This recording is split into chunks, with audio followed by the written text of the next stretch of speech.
श्रीमद् भगवत गीता अध्याय 11 विश्वरूप दर्शन योग। अर्जुन बोले, मुझ पर अनुग्रह करने के लिए आपने जो परम गोपनीय आध्यात्मिक विषयक वचन अर्थात उपदेश कहा, उससे मेरा यह अज्ञान नष्ट हो गया है। क्योंकि हे कमल नेत्र, मैंने आपसे भूतों की उत्पत्ति और प्रलय विस्तार पूर्वक सुने हैं तथा आपकी अविनाशी महिमा भी सुनी है। हे परमेश्वर, आप अपने को जैसा कहते हैं यह ठीक ऐसा ही है, परंतु हे पुरुषोत्तम, आपने ज्ञान, ऐश्वर्य, शक्ति, बल, वीर्य और तेज से युक्त ऐश्वर्यमय रूप को मैं प्रत्यक्ष देखना चाहता हूँ। हे प्रभु, यदि मेरे द्वारा आपका वह रूप देखा जाना शक्य है, ऐसा आप मानते हो, तो हे योगेश्वर, उस अविनाशी स्वरूप का मुझे दर्शन कराइए। श्री भगवान बोले, हे पार्थ, अब तू मेरे सैकड़ों हजारों नाना प्रकार के और नाना वर्ण तथा नाना आकृति वाले अलौकिक रूपों को देख। हे भरतवंशी अर्जुन, तू मुझ में आदित्यों को अर्थात अदिति के 12 पुत्रों को, 8 वसुओं को, 11 रुद्रों को, दोनों अश्विनी कुमारों को और 49 मरुद गणों को देख तथा और भी बहुत से पहले न देखे हुए आश्चर्यमय रूपों को देख। हे अर्जुन, अब इस मेरे शरीर में एक जगह स्थित चराचर सहित संपूर्ण जगत को देख तथा और भी जो कुछ देखना चाहता है सो देख, परंतु मुझको तू इन अपने प्राकृत नेत्रों द्वारा देखने में निसंदेह समर्थ नहीं है। इसी में मैं तुझे दिव्य अर्थात अलौकिक चक्षु देता हूँ, इससे तू मेरी ऐश्वर्य योग शक्ति को देख। संजय बोले, हे राजन, महायोगेश्वर और सब पापों के नाश करने वाले भगवान ने इस प्रकार कहकर उससे पश्चात अर्जुन को परम ऐश्वर्य युक्त दिव्य स्वरूप दिखलाया। अनेक मुख और नेत्रों से युक्त, अनेक अद्भुत दर्शनों वाले, बहुत से दिव्य भूषणों से युक्त और बहुत से दिव्य शस्त्रों को हाथों में उठाते हुए, दिव्य माला और वस्त्रों को धारण किए हुए और दिव्य गंध का सारे शरीर में लेप किए हुए, सब प्रकार के आश्चर्यों से युक्त, सीमा रहित और सब और मुख किए हुए विराट स्वरूप परम देव परमेश्वर को अर्जुन ने देखा। आकाश में 1000 सूर्यों के एक साथ उदय होने से उत्पन्न जो प्रकाश हो, वह भी उस विश्वरूप परमात्मा के प्रकाश के श्रीधर कदाचित ही हो। पांडुरंग अर्जुन ने उस समय अनेक प्रकार से विभिन्न अर्थात पृथक पृथक संपूर्ण जगत को देवों के देव श्री कृष्ण भगवान के उस शरीर में एक जगह स्थित देखा।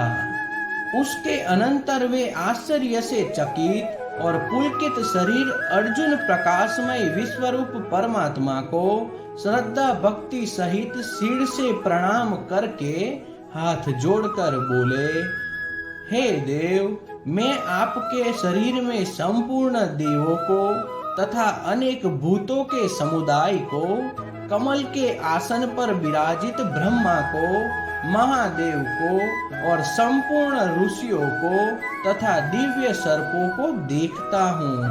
हे संपूर्ण विश्व के स्वामी, आपको अनेक भुजा, पेट, मुख और नेत्रों से युक्त तथा सब ओर से अनंत रूपों वाला देखता हूँ। हे विश्वरूप, मैं आपके न तो अंत को देखता हूँ, न मध्य को और न आदि को ही। आपको मैं मुकुट युक्त, गदा युक्त और चक्र युक्त तथा सब ओर से प्रकाशमान तेज के पुंज, प्रज्वलित अग्नि और सूर्य के सुधर ज्योति युक्त, कठिनता से देखे जाने योग्य और सब ओर से अप्रमेय स्वरूप देखता हूँ। आप ही जानने योग्य परम अक्षर अर्थात परब्रह्म परमात्मा है। आप ही इस जगत के परम आश्रय है। आप ही अनादि धर्म के रक्षक है और आप ही अविनाशी सनातन पुरुष है, ऐसा मेरा मत है। आपको आदि अंत और मध्य से रहित, अनंत सामर्थ्य से युक्त, अनंत भुजा वाले, चंद्र सूर्य रूप नेत्रों वाले, प्रज्वलित अग्नि रूप मुख वाले और अपने तेज से इस जगत को संतप्त करते हुए देखता हूँ। हे महात्मन, यह स्वर्ग और पृथ्वी के बीच का संपूर्ण आकाश तथा सब दिशाएं एक आपसे ही परिपूर्ण है तथा आपके इस अलौकिक और भयंकर रूप को देखकर तीनों लोक अति व्यथा को प्राप्त हो रहे हैं। वे ही देवताओं के समूह आप में प्रवेश करते हैं और कुछ भयभीत होकर हाथ जोड़े आपके नाम और गुणों का उच्चारण करते हैं तथा महर्षि और सिद्धों के समुदाय कल्याण हो ऐसा कहकर उत्तम स्रोतों द्वारा आपकी स्तुति करते हैं। जो 11 रुद्र और 12 आदित्य तथा 8 वसु, सांख्यगण, विश्वदेव, अश्विनी कुमार तथा मरुदगण और पितरों का समुदाय तथा गंधर्व, यक्ष, राक्षस और सिद्धों को समुदाय है, वे सब ही विस्मित होकर आपको देखते हैं। हे महाबाहो, आपके बहुत मुख और नेत्रों वाले, बहुत हाथ, जंघा और पैरों वाले, बहुत उदरों वाले और बहुत सी दाढ़ों के कारण अत्यंत विकराल महान रूप को देखकर सब लोग व्याकुल हो रहे हैं तथा मैं भी व्याकुल हो रहा हूँ। क्योंकि हे विष्णु, आकाश को स्पर्श करने वाले, दैदीप्यमान, अनेक वर्णों युक्त तथा फैलाए हुए मुख और प्रकाशमान विशाल नेत्रों से युक्त आपको देखकर भयभीत अंतकरण वाला मैं धीरज और शांति नहीं पाता हूँ। दाढ़ों के कारण विकराल और प्रलय काल की अग्नि के समान प्रज्वलित आपके मुखों को देखकर मैं दिशाओं को नहीं जानता हूँ और सुख भी नहीं पाता हूँ।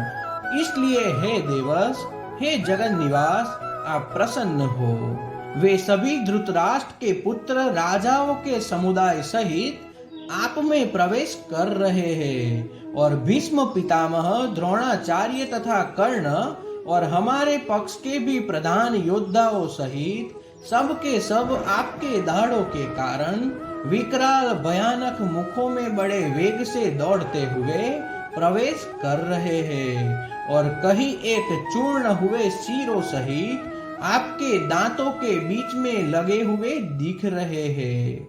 जैसे नदियों के बहुत से जल के प्रवाह स्वाभाविक ही समुद्र के सम्मुख दौड़ते हैं अर्थात समुद्र में प्रवेश करते हैं, वैसे ही वे नरलोक के वीर भी आपके प्रज्वलित मुखों में प्रवेश कर रहे हैं। जैसे पतंग मोहवश नष्ट होने के लिए प्रज्वलित अग्नि में अति वेग से दौड़ते हुए प्रवेश करते हैं, वैसे ही ये सब लोग भी अपने नाश के लिए आपके मुखों में अति वेग से दौड़ते हुए प्रवेश कर रहे हैं। आप उन संपूर्ण लोकों को प्रज्वलित मुखों द्वारा ग्रास करते हुए सब ओर से बार बार चाट रहे हैं।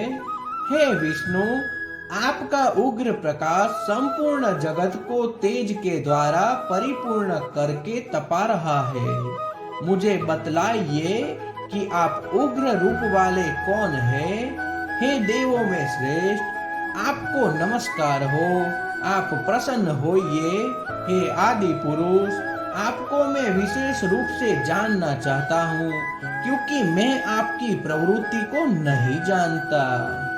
श्री भगवान बोले, मैं लोकों का नाश करने वाला बड़ा हुआ महाकाल हूँ। इस समय लोकों को नष्ट करने के लिए प्रवृत्त हुआ हूँ। इसलिए जो प्रतिपक्षियों की सेना में स्थित योद्धा लोग हैं, वे सब तेरे बिना भी नहीं रहेंगे अर्थात तेरे युद्ध न करने पर भी इन सब का नाश हो जाएगा। इसलिए तू उठ, यश प्राप्त कर और शत्रुओं को जीतकर धन धान्य से संपन्न राज्य को भोग। ये सब शूरवीर पहले ही से मेरे ही द्वारा मारे हुए हैं। हे सव्यसाचिन, तू तो केवल निमित्त मात्र बन जा। द्रोणाचार्य और भीष्म पितामह तथा जयद्रथ और कर्ण तथा और भी बहुत से मेरे द्वारा मारे हुए शूरवीर योद्धाओं को तू मार, भय मत कर। निसंदेह तू युद्ध में वैरियों को जीतेगा, इसलिए युद्ध कर। संजय बोले। केशव भगवान के इस वचन को सुनकर मुकुटिधारी अर्जुन हाथ जोड़कर कांपता हुआ नमस्कार करके फिर भी अत्यंत भयभीत होकर प्रणाम करके भगवान श्री कृष्ण के प्रति गदगद वाणी से बोले, हे अंतर्यामी, यह योग्य ही है कि आपके नाम, गुण और प्रभाव के कीर्तन से जगत अति हर्षित हो रहा है और अनुराग को भी प्राप्त हो रहा है तथा भयभीत राक्षस लोग दिशाओं में भाग रहे हैं और सब द्विगुणों के समुदाय नमस्कार कर रहे हैं। हे महात्म्यन, ब्रह्मा के भी आदि कर्ता और सबसे बड़े आपके लिए वे कैसे नमस्कार न करें, क्योंकि हे अनंत, हे देवस, हे जगन निवास, जो सत असत और उनसे परे अक्षर अर्थात सच्चिदानंद धन ब्रह्मा है, वह आप ही है। आप आदि देव और सनातन पुरुष है। आप इस जगत के परम आश्रय और जानने वाले तथा जानने योग्य और परम धाम है। हे अनंत रूप, आपसे यह सब जगत व्यापक अर्थात परिपूर्ण है। आप वायु, यमराज, अग्नि, वरुण, चंद्रमा, प्रजा के स्वामी ब्रह्मा और ब्रह्मा के भी पिता है। आपके लिए हजारों बार नमस्कार नमस्कार हो। आपके लिए फिर भी बार बार नमस्कार नमस्कार हो। हे अनंत सामर्थ्य वाले, आपके लिए आगे से और पीछे से भी नमस्कार। हे सर्वात्मन, आपके लिए सब ओर से नमस्कार हो, क्योंकि अनंत पराक्रमशाली आप समस्त संसार को व्यापक किए हुए हैं। इससे आप ही सर्व रूप है। आपके इस प्रभाव को न जानते हुए आप मेरे सखा है, ऐसा मानकर प्रेम से अथवा प्रमाद से भी मैंने हे कृष्ण, हे यादव, हे सखे, इस प्रकार जो कुछ बिना सोचे समझे कहा है। और हे अच्युत, आप जो मेरे द्वारा विनोद के लिए विहार, शैया, आसन और भोजनादि में अकेले अथवा उन सखाओं के सामने भी अपमानित किए गए हैं, वह सब अपराध अप्रमेय स्वरूप अर्थात अचिंत्य प्रभाव वाले आपसे मैं क्षमा करवाता हूँ। आप इस चराचर जगत के पिता और सबसे बड़े गुरु तथा अति पूजनीय है। हे अनुपम प्रभाव वाले, तीनों लोकों में आपके समान भी दूसरा कोई नहीं है, फिर अधिक तो कैसे हो सकता है। हे प्रभु, मैं शरीर को भली भांति चरणों में निवेदित कर प्रणाम करके स्तुति करने योग्य आप ईश्वर को प्रसन्न होने के लिए प्रार्थना करता हूँ। हे देव, पिता जैसे पुत्र के, सखा जैसे सखा के और पति जैसे प्रियतमा पत्नी के अपराध को सहन करते हैं, वैसे ही आप भी मेरे अपराध सहन करने योग्य है। मैं पहले न देखे हुए आपके इस ऐश्वर्य रूप को देखकर हर्षित हो रहा हूँ और मेरा मन भय से अति व्याकुल भी हो रहा है। इसलिए आप उस अपने चतुर्भुज विश्व रूप को ही मुझे दिखलाइए। हे देवस, हे जगन निवास, प्रसन्न होइए। मैं वैसे ही आपको मुकुट धारण किए हुए तथा गदा और चक्र हाथ में लिए हुए देखना चाहता हूँ। इसलिए हे विश्व स्वरूप, हे सहस्त्र बाहो, आप उसी चतुर्भुज रूप से प्रकट होइए। श्री भगवान बोले, हे अर्जुन, अनुग्रह पूर्वक मैंने अपनी योग शक्ति के प्रभाव से यह मेरा परम तेजोमयी, सबका आदि और सीमा रहित विराट रूप तुझको दिखलाया है, जिसे तेरे अतिरिक्त दूसरे किसी ने नहीं देखा था। हे अर्जुन, मनुष्य लोक में इस प्रकार विश्व रूप वाला मैं न वेदों और न यज्ञों के अध्ययन से, न दानों से, न क्रियाओं से और न उग्र तपों से ही तेरे अतिरिक्त दूसरे के द्वारा देखा जा सकता हूँ। मेरे इस प्रकार के इस विकराल रूप को देखकर तुझको व्याकुलता नहीं होनी चाहिए और मूढ़ भाव भी नहीं होना चाहिए। तू भय रहित और प्रीति युक्त मन वाला होकर उसी मेरे शंख चक्र गदा पद्म युक्त चतुर्भुज रूप को भी देख। संजय बोले, वासुदेव भगवान ने अर्जुन के प्रति इस प्रकार कहकर फिर वैसे ही अपने चतुर्भुज रूप को दिखलाया और फिर महात्मा श्री कृष्ण ने सौम्य मूर्ति होकर इस भयभीत अर्जुन को धीरज बंधाया। अर्जुन बोले, हे जनार्दन, आपके इस अति शांत मनुष्य रूप को देखकर अब मैं स्थिर चित्त हो गया हूँ और अपनी स्वाभाविक स्थिति को प्राप्त हो गया हूँ।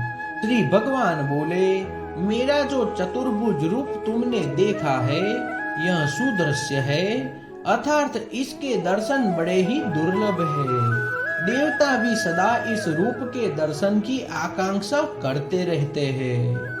जिस प्रकार तुमने मुझे देखा है इस प्रकार चतुर्भुज रूप वाला मैं न तो वेदों से, न तप से, न दान से और न यज्ञ से ही देखा जा सकता हूँ। परंतु हे परम तप अर्जुन, अनंत भक्ति के द्वारा इस प्रकार चतुर्भुज रूप वाला मैं प्रत्यक्ष देखने के लिए, तत्व से जानने के लिए तथा प्रवेश करने के लिए अर्थात एक ही भाव से प्राप्त होने के लिए भी शक्य हूँ। हे अर्जुन, जो पुरुष केवल मेरे ही लिए संपूर्ण कर्तव्य कर्मों को करने वाला है, मेरे परायण है, मेरा भक्त है, आसक्ति रहित है और संपूर्ण भूत प्राणियों में वैर भाव से रहित है, वह अनंत भक्ति युक्त पुरुष मुझको ही प्राप्त होता है। तो इस प्रकार उपनिषद ब्रह्म विद्या तथा योग शास्त्र रूप श्रीमद् भगवत गीता के श्री कृष्ण अर्जुन संवाद में विश्व रूप दर्शन योग नामक 11वां अध्याय संपूर्ण हुआ। श्री कृष्ण कन्हैया लाल की जय।